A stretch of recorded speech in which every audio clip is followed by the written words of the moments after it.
सोनिया दुहान राष्ट्रवादीच्या बैठकीला हजर आहेत। मुंबईतल्या गरवारे क्लबमध्ये अजित पवार गटाची सध्या बैठक सुरू आहे आणि या बैठकीला सोनिया दुहान सुद्धा उपस्थित आहेत।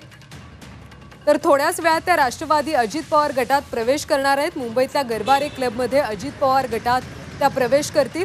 धीरज कुमार शर्मा यांचाही अजित पवार गटात प्रवेश होणार आहे। थोड्याच वेळात राष्ट्रवादी अजित पवार गटात त्या प्रवेश करणार आहेत। सोनिया दुहान आणि सोबतच धीरज कुमार शर्मा हे अजित पवार गटात प्रवेश करणार आहेत। गरवारे क्लब हाऊसमध्ये सध्या अजित पवार गटाची बैठक सुरू आहे। सगळ्या निवडणुकांचा आढावा धांडोळा या बैठकीत घेतला जाणार आहे आणि या बैठकीला सर्वजण महत्त्वाचे नेते उपस्थित आहेत। सोनिया दुहान या बैठकीला हजर आहे।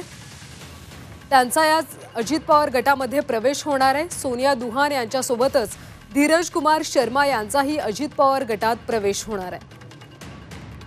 अमृत नोनी गॅस्ट्रिन अपचन ऍसिडिटी गॅस्ट्रबल ह्यापैकी तुम्हाला कुठलाही गॅस्ट्रिक प्रॉब्लेम झाला उपाय एकच अमृत नोनी गॅस्ट्रिन। आपले प्रतिनिधी विशाल सवणे सध्या आपल्या सोबत आहेत। त्यांच्याकडून आपण अधिकची माहिती घेऊयात। विशाल, काय ताजे अपडेट्स मिळत आहेत? अगदी काही वेळापूर्वीच या ठिकाणी धीरज शर्मा यांचा अजित पवार गटामध्ये राष्ट्रवादी काँग्रेस पार्टी अजित पवार गटामध्ये प्रवेश झालेला आहे। ते सध्या तिथे उपस्थित असलेले जे प्रत्येक पदाधिकारी आहेत त्याचबरोबर आमदार आणि खासदार यांना संबोधित करतायत, या बैठकीमध्ये संबोधित करतायत।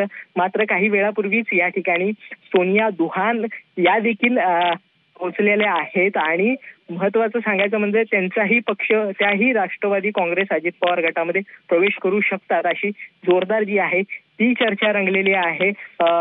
जर एकूणच जर पाहिलं तर ज्यावेळेस त्या आल्या त्यावेळेस त्यांच्या चेहऱ्यावरती एक मास्क होता आणि त्या प्रसार माध्यमांशी लपून जातानाचा एक व्हिडिओ जो आहे तो चित्रित झालेला आहे। त्यामुळे कुठेतरी अजित पवार गटामध्ये सोनिया दुहान यांचा पक्ष प्रवेश होणार असल्याची पुन्हा एकदा जी चर्चा आहे ती रंगलेली आहे। कारण सोनिया दुहान ज्या आहेत त्या विशाल, त्यामुळे आज पक्ष प्रवेश होतो का हे पाहणं महत्त्वाचं आहे। धन्यवाद माहितीबद्दल।